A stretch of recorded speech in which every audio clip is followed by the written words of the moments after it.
What's up, y'all? This is Brandy, the host of the Black Way Podcast. Thank y'all for tuning in. Be on the lookout for more episodes. I got a whole bunch of stuff dropping soon. And if you like this video, make sure you share it with everybody. A like goes a long way. Y'all gotta keep me in the algorithm. Yeah. What's going on, y'all? This is the Black Way. I am your host, Brandy. Today we have brother Abdul T. Sesay out of California. How you doing today? Doing well, Queen. How you doing? I'm doing well. A little stressed out for a second, but you know what? It's all right.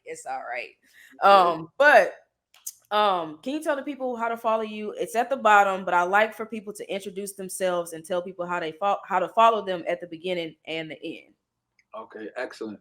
So my name is Abdul T. Sesay.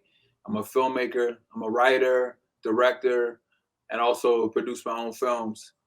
You can follow me at Salon Pro on Instagram, and that's SA_LOAN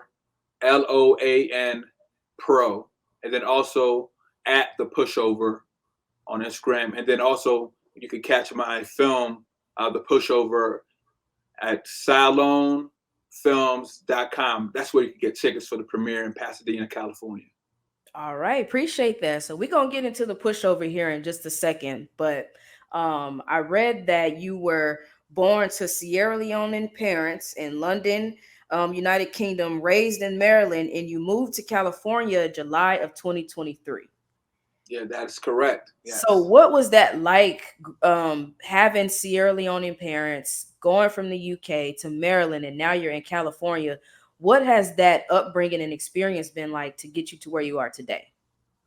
It's been great. My dad, he was a diplomat. Okay. He worked in the embassy, the Sierra Leonean embassy. He was stationed in London for a couple years, where he and my mom had my sister and I, and then came to Maryland when I was like about two and a half years old, and he worked at the World Bank for some time. Okay. And then in terms of my upbringing, it was great. You know, my dad was kind of strict, but kind of wasn't. I don't know, but he was cool. My mom was cool, very loving, and in terms of my life, it was really, we learned how to be independent at a very early age, because my dad was working a lot, my mom was working a lot, so there's a lot of things that we just had to do on our own. Okay, cool. That's interesting. I come from a family of 5 siblings. So I have a twin brother, and my mom has I have 2 older brothers that are twins, and then I have a sister. So there's 5 of us, and we kind of experience the same thing, parents working a lot. So we learn how to be independent early on. So I definitely can resonate with that statement there. Yeah, and I have an older brother. I have an older brher, older sister, okay. And I have a younger brother and younger sister. Okay. So yeah, 5 of us too. 5. Cool. Yeah, 5 is a good number. I'm gonna stick with 0 for myself, but I know the nieces and nephews gonna come in abundance. So right. But so cool. So to get started here, you started in high school as a filmmaker, and you were writing hip hop rhymes. Okay. So all right. So I'm gonna clarify that a little bit. So all right. So I wasn't creating films at that point in time. Okay. I was more so just a rapper. You know what I'm saying? So I was a writer. You know what I'm saying? Writer, rapper. Okay. So I used to be in a bunch of groups, and I started off in like an 8th grade actually writing. And it was crazy because I was doing like what Jay-Z and Biggie were doing. Like, I didn't write rhymes down on paper. I was that guy. I didn't start writing rhymes on paper until actually 12th grade. But so everything I would do was I would just memorize it, say it over and over again in my head. But how I got into like what I thought where I could be a writer was when I was in 12th grade. And at that time, in school and everything, I was like a class clown and everything. So I was disrupting the class and all this other stuff. So anyway, there was a teacher that didn't really rock with me because of that. And she gave out an assignment. It was an essay. And then in this essay, we're supposed to write like 6 pages or so. So after like a week or two after, she read through the the essays. Mm-hmm. She pulled me to the side when the class was over, and she was like, Abdul, I'm really impressed by your writing. I want to enter it in a writing contest. And so, She saw the potential early on. yeah, she saw the potential, and then from there, I don't think I won anything though, but I made it in. Yeah. So that's when it sparked the idea. But even then, I still wasn't like, yeah, I'm gonna write. You know, I was just more so like, yeah, I'm a writer. Then later on, I got to production, produced. I mean, I was producing music too. So I mean, I put out projects, albums, everything. So yeah. Cool. Well, I do appreciate you coming on as my first guest who is out of Texas, not from Texas, not in Texas, nowhere. You're actually in California. Yes. And California is a heavy union state. So you are an independent filmmaker in California, surrounded by a bunch of union work. How do you set yourself apart being an indie filmmaker versus you're surrounded by a city or state that has all these large productions going on and large budgets, and that's where the talent likes to flock to? So how can you separate yourself and stand out and still push your film while battling, per se, with the union workers?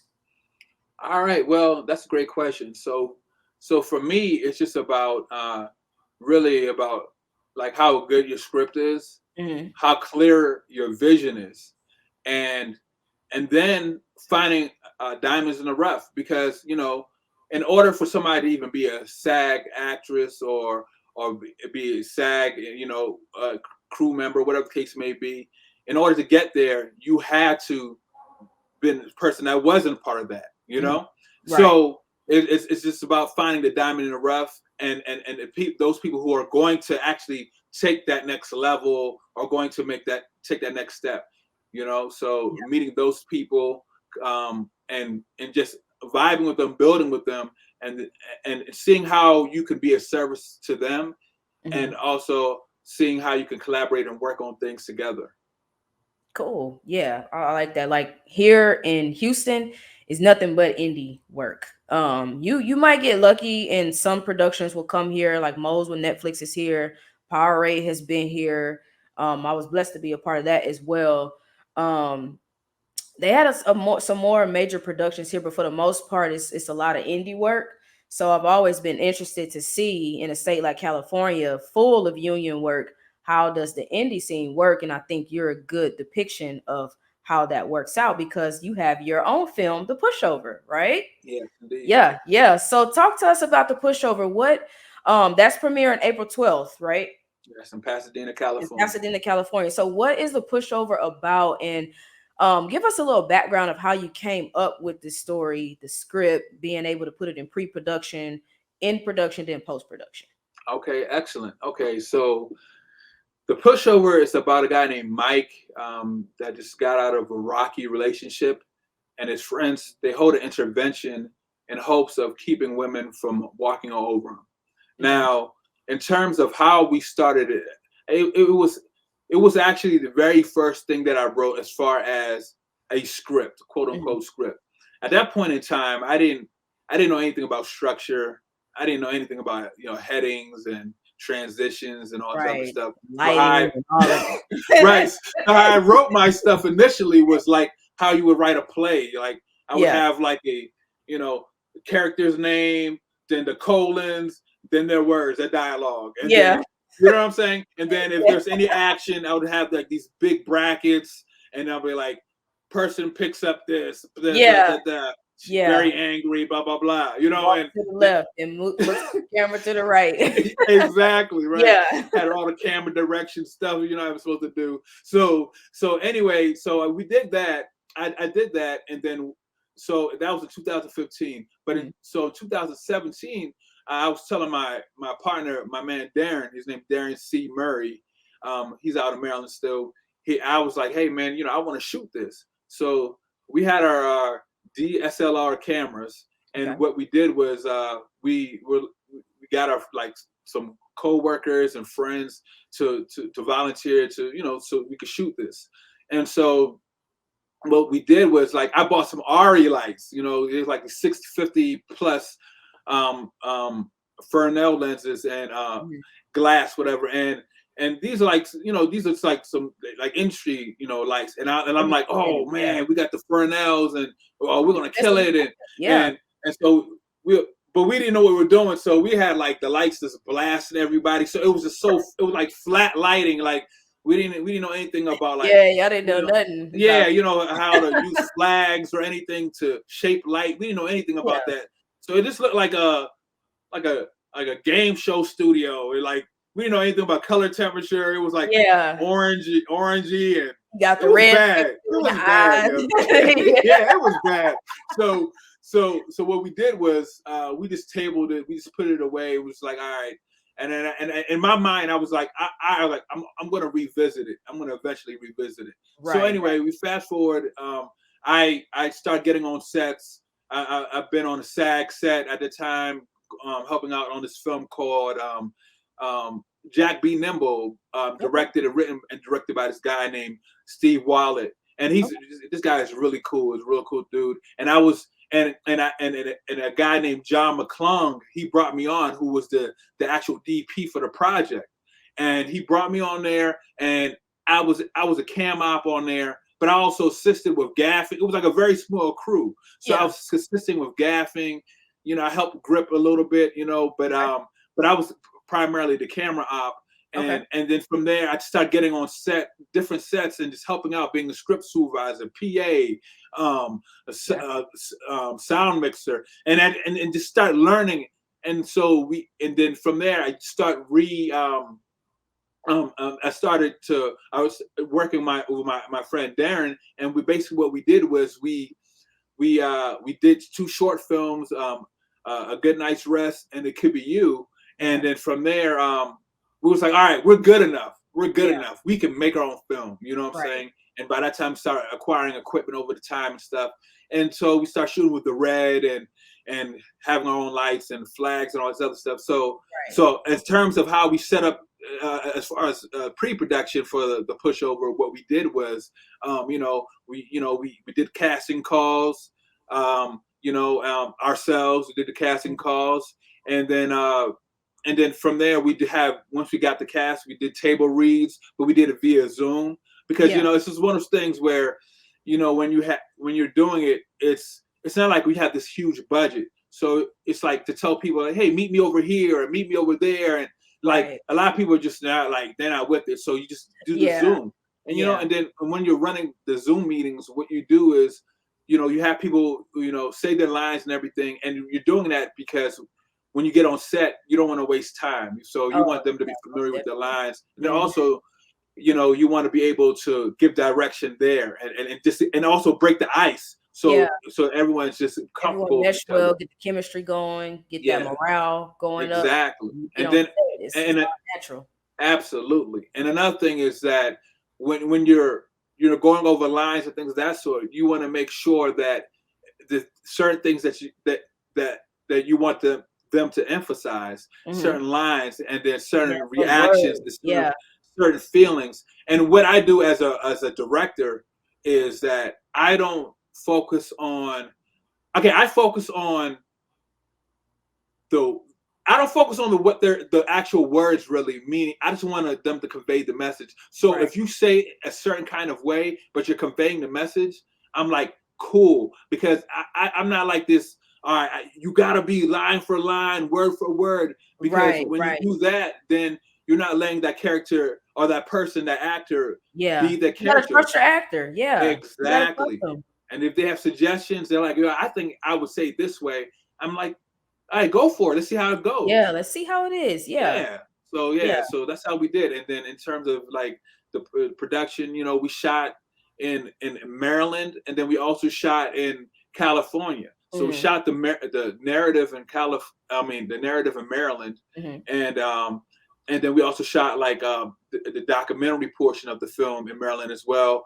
We went to barbershops, beauty salons, and then we also interviewed a psychologist that is a professor at George Washington University, who's also a producer on the project. And then we also went to California, and we did a documentary portion, and we interviewed in like Long Beach, Orange County, and a few Okay. other places.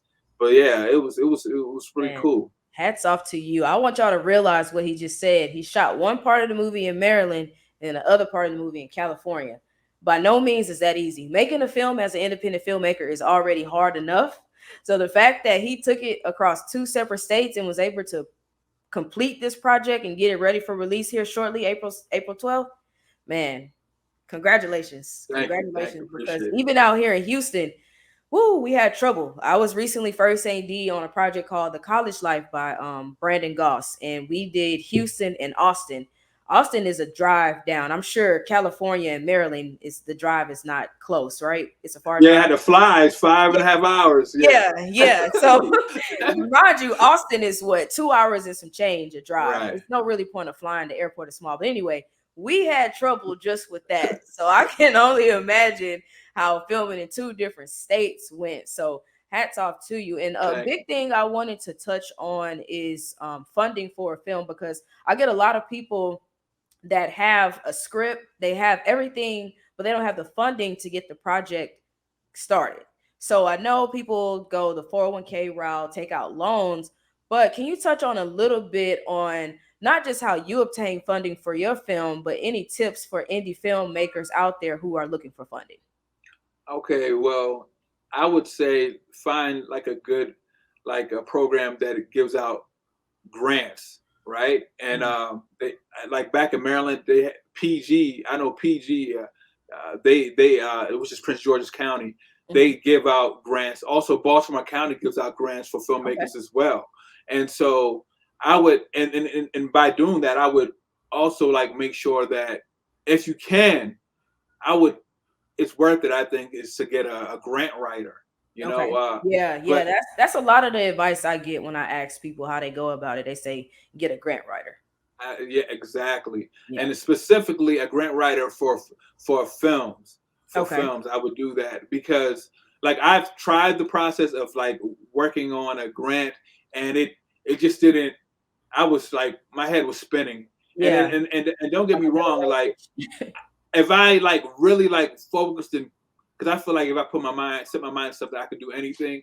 Absolutely. But it was just one of those scenarios where I would have learned how to do it, but would it have been effective, right? So it would have been effective in terms of the lesson learned, but would have been like hitting the key points that a grant writer would already know, to hit, So so I like if you have to pay someone for that, I mean I would do that because, but also while you're doing that, I would like say like how did you do this? I would ask questions, you know what I'm saying?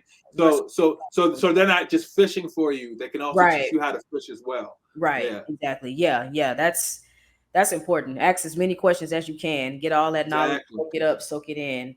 Yeah. Why they on a payroll? Yeah. Exactly. Exactly.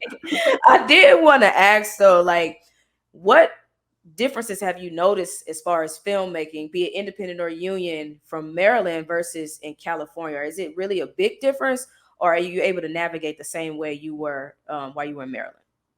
I'm able to navigate the same way. I say the only difference is for me, as far as me navigating, is out here versus back in Maryland. So in Maryland, I grew up in Maryland, so I know a lot of people. I've built relationships with people. So it was easier to just to get things done in terms, and then also to find locations, know where to go. We could shoot this here, we could shoot this there. Easily get to a location in your home. It's out here in California. Even though my wife is originally from California.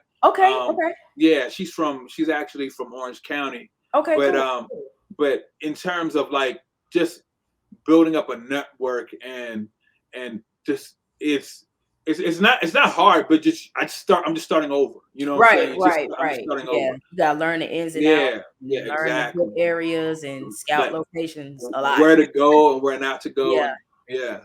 How is it like I know out here sometimes where depending on where you film, you have to have a permit or permission or whatever. Is it the same way there? You have to go get permits and permissions. You can't just show up with your camera. Right. Yeah. So I know that, especially out here, from my understanding, it's like since they knows a lot of filmmakers out here, Mm-hmm. you know, there are people that can, you know, I mean, like police and all that stuff. They could shut it down, and they're. I mean, I'm not saying that they're looking for people to shoot, but I mean, their eyes are probably more open than it would be like back in Maryland or something. You know what I'm saying? Yeah. So you could do, you know, like I think it's probably easier to go guerrilla style in Maryland versus out here. Out there, you know. yeah. But as far as like as far as permits, I haven't used any permits because all the places that I've used, it's like either like it'll either be like an Airbnb that I've, you know, paid for already, or it's just locations that it's someone's home or someone's establishment that I didn't have to worry about permits. So that's cool. In terms of like back in Maryland in the DMV area, like when we shot It Could Be You, you know, we had to get a permit to shoot in DC. You know what I'm saying? So, you know, I had to go through that process. Yeah, that's a headache in itself, I tell you. Yeah, it is. It is. We were shooting at a university out in Austin, and man, the trouble we thought we covered everything before we got there. But when we got there, it was a different story. It's like they act like they ain't ever heard of us. And it's like, man, we just talked to y'all before we got here. So what's going on? Yeah, they did us dirty the first day. But, you know, I mean, I always tell people you can never prepare for everything. You can't. Exactly. I mean, the caution may say one thing, but in reality, what happens? You can't prepare for sirens coming by while you're trying to film a scene that needs audio. You can't prepare for random people coming up. What's going on? What's this? There's a lot of things you can't prepare for. Yeah. During the pushover, and I'm glad you brought that up because I think the key word is pivot. Right? You have to be able and willing to pivot. So, like for instance, for the pushover, I've had 2 people not show up on set when we're supposed to shoot. Oh wow! Right. So one of the people I was getting a vibe that she wasn't going to show up. So I spoke to my wife. I was like, hey, you know, there's a character that may not show up. She doesn't have any lines. You know, the only line she has is hi or whatever. Right. I may need you just to step in. Yeah. And it was crazy. So she stepped in, but that because the person just just ghosted me. And my wife, she was sick the night before. I mean, like bad, like about to have the flu. Like And she showed up. She stepped. So that was one. And then the same day, we had. There's supposed to be a lady, and in the film, there's a part in the film where there's supposed to be like a very attractive woman, right? That's supposed to be walking across the street, and then you know the main character Mike and his girlfriend Taisha is with Tony and a girl named Keisha, and they're at a stoplight, a traffic light, and they're looking as the girl walks across the street. So anyway, the lady that's supposed to be walking across the street. She shows up. She does show up. But how we slotted the times, we staggered the time so she could come like later, you know, because we're shooting other scenes. But those scenes that we're shooting were running over, right? They were running over. So I was like, okay. So she was like, yeah, I'm here. And I said, yeah, it's going to take a little. Yeah, can you just wait a little bit longer because we're still finishing up this scene? And she was like, okay. And so as we were shooting, I was like, all right, y'all, we gotta hurry up. You know, we gotta hustle and bustle because you know, we gotta go over there so we can make sure that, you know, this lady doesn't leave. Right. So we get over there. Don't tell me she's gone, y'all. Oh, this is the same day. She is gone. You done already showed up. Why you leave? And I'm like, I'm texting her, can you please come back? I'll pay you double. Boom, boom, boom. She don't respond nothing, yo. And so that scene is like, we had to shoot half the scene. So when you watch the film, we set it up where it looks like they're all together. But and as a filmmaker, that's just something you can't prepare for. Yeah, you cannot prepare for. You cannot prepare for that. You just can't. And then the original person that was supposed to be on it, so she was really the second person. The first person, she just kept on canceling on us. Kept on, oh yeah, oh yeah, and then Man, and yeah, she was like, that is oh the yeah, I'll be worst. there. And then next, she was like, oh yeah, I can't find an outfit, and it was just like so many like, Come on now. yeah, it was crazy, yo, it's crazy. Yeah. I tell you, as a independent filmmaker, the projects I've been on, the main thing that I've noticed, and maybe you could agree, is that with the cast, not necessarily the crew, but more so the cast, they do not like being on set all day. And I just always have to remind them, those larger production sets you're trying to get to, you think you're gonna be there for a couple hours and be able to 12, 14, maybe 16 yeah, I tell you, hours. I when I did the Powerade commercial, call time was like 6 a.m. We didn't start shooting until like 10, and then it was time to break for lunch, and then we had another scene not until 4 o'clock. I didn't leave set till almost like 9 o'clock at night. We Yeah, were there all day, so I'm yeah, trying to figure out, like, as an independent filmmaker, and you're in this film, if you don't want to sit on set for 3 to 4 hours, what makes you think you can go sit on that set all day? yeah. You don't want it then. You don't Yeah, want you it. don't want it. Yeah, you don't want it. And when I started out, I had to learn that, because when I first got on set, and it was as an extra, and they were like, "Yeah, show up at this time." I showed up at one time, and we didn't film until like way later after lunch, and I was heated. I was mad. Right, But as I grew in this industry and started to learn, and what became a part of those larger sets, oh, that's nothing. That is right, nothing. I mean, the only big difference is their food budget is better than ours, so they got right. Yeah. for you. Exactly, That's the exactly. only difference. But you're gonna be here all day, either way it goes. So I'm glad you brought that up, because a lot of people just don't understand. Making the film is hard. You have to deal with a lot of egos, a lot of attitudes, a lot of different personalities. You have to try to appease everyone when you're making a film. And I was even talking to my buddy who we did the college life, that we need to adapt a business practice of, if I hire you, and we're very flexible, we're very understanding, but if I hire you and you say, yes, I can be there at 8 a.m., but when we are on set and you say, hey, I have to leave at 2, is that okay? Well, no, that's not okay. Things change all the time. You told me you had the availability to be here all day. We're flexible, we're understanding, we get it, you have a job. However, you made a commitment to us, so we just expect you to honor that commitment. You can't tell Tyler Perry, hey, I got to leave at 2 o'clock, by the way. You can't do that. Exactly, They'll say, don't wait exactly, until 2. Go ahead and go now. exactly. So, yeah, I don't know if you experienced that. And not just your cast. I'm just saying, just being around it in general, period, in the film industry. Absolutely. Yeah, yeah. I mean, um, what I would say about that in terms of my situation, um, always feel like I'm rushing. I'm rushing because I want to appease the people that's on set.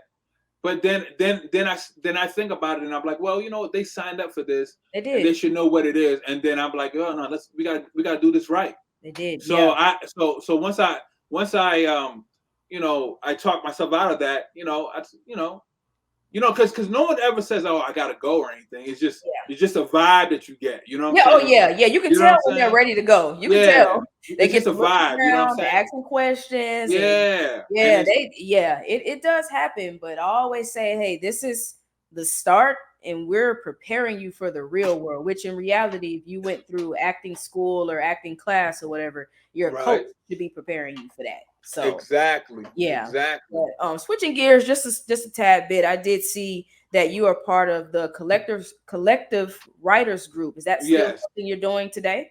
yes, yes, yes. So how it started, it's with three other members. It's Naka, it's Candace, and it's also Brittany. And so how we started the group was I posted on Facebook that I was looking for uh, writers to collaborate with. And Mm-hmm. so it started off with, me just, anybody that DM'd me, I would just, talk to them through the Facebook app and just to get a vibe, would see if there's synergies there. And then and I felt like a good vibe, I would invite them to this Zoom meeting where we all would just be talking and just breaking the ice and seeing like what we could work on, whether it was sketches or a series of short stories or just a series in general. And so it started out with 8, it dwindled down to 4 of us. And what's great about this is Brittany, she's from Atlanta, Georgia. Okay. But she, at that point in time, she was living in, I think, Lorton, Virginia. Okay. But she still, had family in Georgia, and she's in Georgia now. I mean, she's back in Georgia. She moved back, so she's from Georgia. The other Candace, she's in Waco, Texas. Okay. And far from me, but I know what Waco is. right. And then Naka, she lived in Jessup, Maryland, which was like probably about 25, 30 minutes away from where I live, which was Laurel, Maryland. So I think the beauty of that group, not to cut you off, but I think the beauty of that group is that y'all are all everywhere. Exactly. That's line and a half. Y'all are everywhere. Well, I'm sorry, exactly. keep going. I just had to point that out. Yeah. So it's pretty dope. So what made it awesome was that we casted together via Zoom. We did the casting auditions together. We also, we wrote together through Zoom, casting. We put our money up together for locations and to pay the actors, for food, everything. We all put our money together, and then what we did was we all met to shoot. We all met in Baltimore to shoot the pilot and also to shoot the teaser. We did 2 different shoots, 2 different days. So we all had to meet up like twice to do all that. Yeah. Coming from where you all are from, y'all had to collectively go in person and meet together. Exactly. Y'all got it done. That's why I say that's the beauty of it. It's so good to have a connection to someone who's in the industry in another state, because you never know. You just never know, honestly. Exactly. I did see also on your page that you were able to be in the room with greats like Danny Glover, Big Boy, and Kareem Grimes, just to name a few. What were those experiences like, not just for you, but for your career? Did you walk away with any gems from meeting those people? Yeah, absolutely. Kareem Grimes, he's a really cool brother. He and we still text back and forth every now and again. These guys, all these guys, one thing I'll say is they're very humble. The humility that you see from them, that emanates from them, is astounding.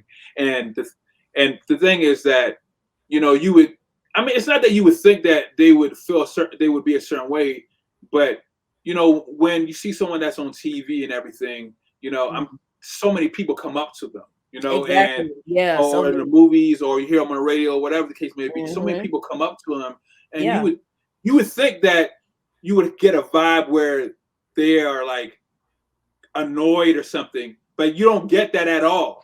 So either they mask it very well, or they, you know what I'm saying? They either mask it very well, or they're really genuinely good people. And I believe it's the latter. I believe that they're genuinely good people.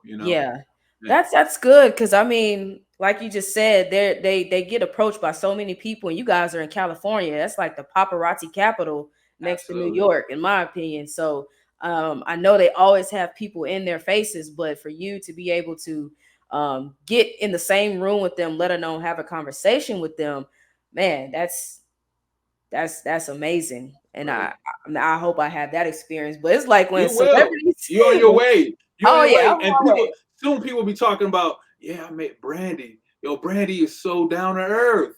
Hey, that would be a dream come true. Oh, it's coming true. I tell people all the time when they ask me, who do I want on this show? The first person I go to is Keke Palmer. I cannot wait to book Keke Palmer for an in-person interview. It's gonna happen. One day it's gonna happen. But like when celebrities come to Houston, it's like stay away from them, because they don't want to be bothered. Like they do not want to be bothered. But for the most part, like a lot of celebrities were coming to Houston, but as far as the film industry is concerned, it's not much out here. It's majority of independent work. And then the incentives for people like a 50 Cent who wanted his studio out here just wasn't good enough. So he took his talents to Shreveport. Mm-hmm. So it's really a blow. It's a bummer when you have politicians doing their campaigns and now they want to come to the film industry and say we got your back, but during the whole time we don't hear from you, we don't see you. We hold these meetings to try to get funding and push for incentives, and we don't see you until it's time for you to get elected. So Mm. that's Yeah, that's whack. very unfortunate. But Mm-hmm. with you being an independent filmmaker out in California, I would like for you to give just a few couple of gems that a lot of filmmakers could take away, because again, you're surrounded by a lot of union work, and here you are as of April 12th about to hold your own premiere for your own independent film.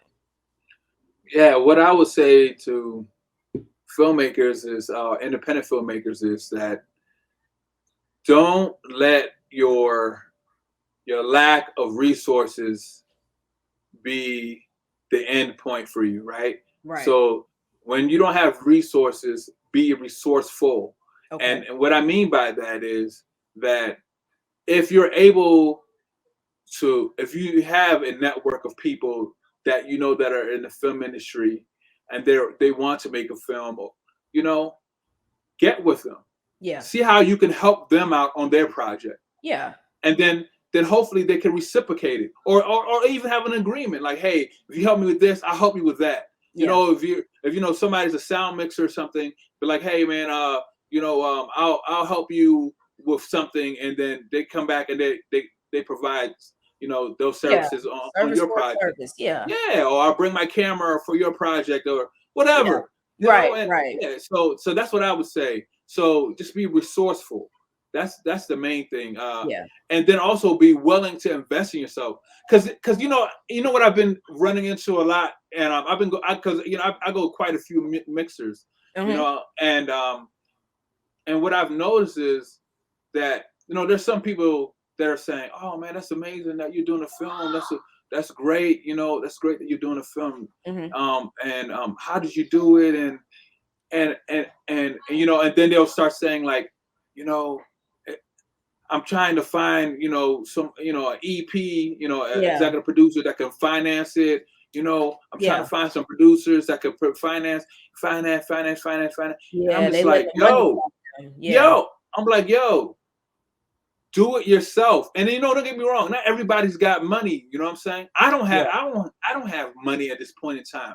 But I use my 9 to 5 as a catalyst, and Yeah. to To fund what to you're doing. fuel my dreams. Yeah. So put some money away. You know what I'm Yeah. saying? Like, maybe not, don't get that coffee at Starbucks, Yeah. every day, or maybe don't eat out as much. Yeah. Just find ways to streamline your Every dollar income. counts. Yeah, so you can put a little nest egg away for your film Yeah. project, because because also, if you want to find an investor, that they want to see that you have skin in the game anyway.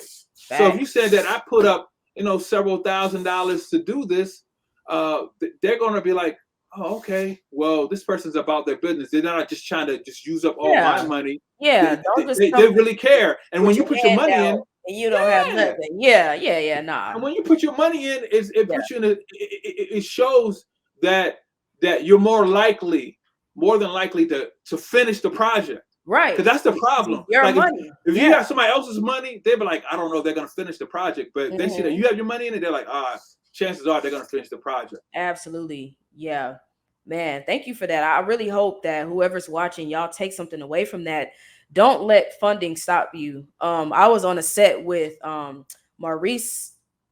I cannot remember his last name, but his name was Maurice. And I was talking with him about a film that he was making and how did he get started or whatever. And the first thing he said was, I didn't like what I saw, so I started something myself. That's dope. He didn't have all the means. He had to stop. He dealt with a lot of adversity, but he didn't let funding stop him. He didn't. He had a Got it. script, he had a vision, and he saw it through. So I always appreciate, seeing filmmakers give off that and exert that and send that message out there like, hey, start your own stuff. If that's what you want to do, start it. Don't let funding stop you. So I definitely appreciate that. Wrapping it up, two things I want to ask you. One, work life balance. You have your wife, you have your beautiful children, you have your 9 to 5, and you had your own film that you were creating. You were the brains behind it and everything. How were you able to balance that all and get everything finished by your deadlines to get this premiere going? Oh wow, that's a great question. So for me, it's I'm very blessed. I'm truly blessed to have a wife that is just a rider. She's just a flat out rider. She's so supportive. I mean, she's everything from like setting up the website for the pushover Mhm. to, I mean, she'll come out with me to mixers and networking events. I mean, she'll promote the film. I mean, she's even gone as far as far as like when she's going to Walmart and she's just picking up some things, Yeah. she'll pass out some flyers like in the Yeah, parking there lot. you go. I There mean, you she is go. a rider. I mean, Yes. yeah, I mean, I'm talking about Shout out to the she's queen. like the Yes, best. She's yes. the best. Shout out to So for us to have someone like that on her. by my side is it is it's just a true blessing. And so like so how I balance everything is like when she has anything that's going on, whatever, because she also has a clothing line called Tanuke. Okay. Um, and when anytime she needs anything, you know, for anything, I'm just there for her, Yeah. and it's the same thing. And then as far as my kids, they help out too. They'll come out on, you know, like if I'm filming something, they'll come out on set, and you know, I'll have my eldest. She'll work as a sound mixer because I've taught her Yeah.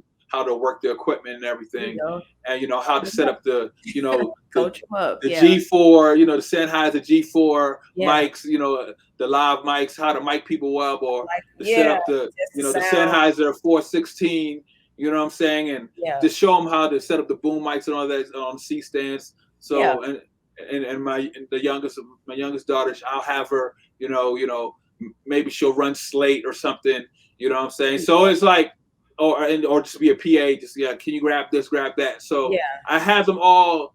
I just immerse them in what I'm doing, so it's not like I'm away from them or they're away from me. Like we're still Right. doing things together. Right. There you go. I like that. It's a family dynamic. Sound like y'all got a bunch of entrepreneurs over there too. Wife got Yeah, a clothing yes, line. Your daughter has a line as well, right? yeah. Uh, she has a like a lavender. It's like a lavender shea Okay. butter. It's called Peace Therapy by Jayla Nicole. And then Okay. my youngest, her name's Sierra. She's actually an extraordinary artist, and she has her company called Everything Art, All Things Art. I'm sorry, All All things Things Art. art. Okay. Yeah, yeah. And Man, so I she love to does. see it. Yeah, Love to see a she's beautiful very black talented. family winning, man. I love it. I love Yeah. it. But to wrap it up, I ask every single guest this: what would you tell? What message would you give, or knowing what you know now, what would you tell your younger self? All right. So I would tell my younger self two things. The first thing is whatever you start, no matter how grueling the task is, no matter how hard it is to find resources or whatever the case may be, see it through, finish it, finish that task, finish it, finish that goal, finish that idea. You know, because we all know, like they say, the greatest ideas are in the graveyard. You know, and so finish that, finish that. So that's what I would tell my younger self. The second thing I would say is input. Don't worry about the output. Don't focus on output. Focus on input. An analogy that I have for that is someone that may be overweight and they want to lose weight and they want to lose weight Yeah. and they 10 days out of for 2 weeks, 10 days not 10 days straight, but let's say 5 days a week, they've been working out. They've been eating better. They've been eating a lot better, and they've been working out, and they've been working out hard. Yeah. And they get on the scale and they only saw that they lost a pound. Now, instead of being discouraged about that, just continue focusing on the input, Be which is encouraged. working out, eating £1. well, because after a series, after you do that for consecutive weeks and then you do it for months consecutively doing those same things, you will eventually lose that weight and you will look the way that you want to look. Desire. Yeah, absolutely. Yes. Yeah, I so love that. it's I love that. Yeah, yeah. that's a message to myself right now because I start so much stuff and I get just overwhelmed and I'm like, I get back to it. But yeah, you can Yeah. stay the course. Stay the course. And then another thing about completing something is once you complete something, you give yourself you're starting to build character and confidence because you're like, dag, I went Absolutely. through all this adversity, but I completed it. I Did did it. it. Yes, it's I nothing did more it. fulfilling than knowing that you set out a goal, you accomplished it, and you saw it through, no matter what. Exactly. Nothing more Exactly. fulfilling than that. But man, I appreciate it. You've got your premiere coming up April 12th for the Pushover. Please tell people what they can expect, how to get tickets, and what's the message for the Pushover. Okay, cool. So, all right, what we're doing for this event is it's going to be a red carpet affair, dress to impress. We're going to have red carpet correspondence. We're going to have um, raffle giveaways from our sponsors. We are going to have food, open bar. All these things are Oh, included in so nice. ticket price. Yeah, Q&A. Okay. It's going to be awesome. It's going to be a great event. And my message is that if you want to network with people that are in the industry, people that are on the come up, people that are already established, this is the place to be. If you're an actor, you're a writer, you're a director, you're an editor, gaffer, sound mixer, whatever Whatever it is. script supervisor, whatever it is, this is the place to be. This is where you want to be in order to not in order to, but this is a good place where you Right. can It's a meet good start. It's people a good and spot. Yeah. You meet new people, yeah, different and people. build relationships, Even if you're create and just getting start new started, relationships. that's a good starting point. Exactly. Yeah, And then also see a great film that's yeah. about setting boundaries and setting boundaries. Set Yeah, them so boundaries. Set them yeah, boundaries. You got to. yes, No, for I sure. appreciate that. I really much prayers, much success. I Thank pray you. that it's streaming on all platforms. I don't care what it is. I will be Right. tuned in. Definitely gonna try to make it out to the premiere. But if anything, Please come when this through. I would film love to see you drops, in person oh, and break absolutely. bread with you. Absolutely. Thank you so, so much for your time. I appreciate it. You Thank have a you. lovely family and you took the time out to do this with me twice. That's our little No, thing. thank you. Thank you for So having me. thank you. I Thank you. The appreciate black it. way. Oh yeah, also Yeah, I gotta yeah, yeah. tell you about my Yeah. Yes, yeah. please. Let me Yes. break down real quick. So Yes. Salon, my company's called Salon Productions, which is it's a video production company that does video marketing, and it also is a film company. Okay. So what Salon is it's an acronym for Sierra Leone, which of course is where my family's from. Your family's from, Now, right? now Sierra Leone means mountain of lions, Okay. right? And so if you see in the logo, there's a lion that's an S made out of a lion, and then there's the L for Salon, right? And then a Yeah. film strip because I'm a filmmaker. So yeah, so that's the origin. That's the origins of the And name you're Salon Leo, right? Productions. Yeah, and I'm a Leo. Thank you. Yes, that's Yeah, important. gave me That's that important. part. I'm a Yeah. Leo. Leo Gave the me that lion. part. Yes, Yeah. exactly. So I love yes, it. I'm thank telling you. you. Good catch. Yeah, anybody who know me know I like stuff with a deeper meaning to it. They be like, "Girl, it ain't that deep," and I'm like, "Yes, it It is. is. Okay, yes, it is." Yes. But And you y'all, were saying something about the black way, right? The yes, Pan the black African way, the Pan colors. African. Yes. That's where the colors come from. The black Yes. way is because it's the black way. It's our way. That's how we're gonna do it. We're gonna do it our Right. way. We don't have to do it their ways. Our community, and the Yes. colors come straight from the Pan African flag. I'm very Absolutely. pro black. If y'all haven't known by now, Yes. I love Yes. my people, man. I love them. I love supporting them. I'm Me rooting for too. y'all. I'm rooting for you. I'm so Room for happy you. everything that you're doing come to fruition. Just congratulations and much success to your movie. I really appreciate you coming and sharing about this movie, and I can't wait to see it. Yes, and congratulations to you as well for this Thank you. wonderful platform, and Thank also your budding acting career. thank Like I said, I saw you, as a police officer, and and I you so just and much. in that film, and you're Yeah. gonna keep on doing bigger and better things. Thank you. I really appreciate that. Thank you. One more, Jim. Actors, as y'all said, y'all heard him say, if you want to network and come out to his, listen, networking is key. Don't ever think any role is too big or too small for you. Don't ever think you're too good for a role. It's okay to turn down a role if it's not for you, but be humble, and network. Spread the love and your career. Put in the work. Don't think it's just a free ride, regardless of who you know. Put in the work, network, go to the mixers, meet as many people as you can, and I promise you, y'all gonna be good.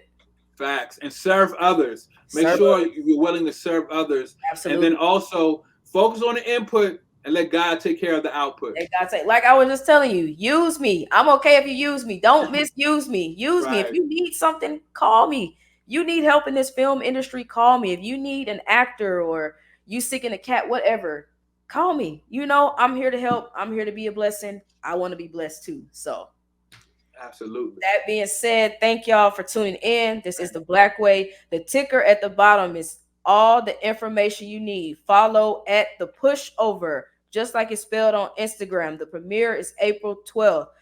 Abdul's Instagram is right there as I speak. It's right there Salon as I Pro, speak yes. at SA_LOAN Pro. And also head over to Film. salonfilms.com to Yes. purchase your tickets. And that being said, y'all, we out for real this time. Thank y'all for tuning in. I appreciate Thank everybody you. who rock with me. Y'all have a good night. Thank you. Peace. We out. Good night.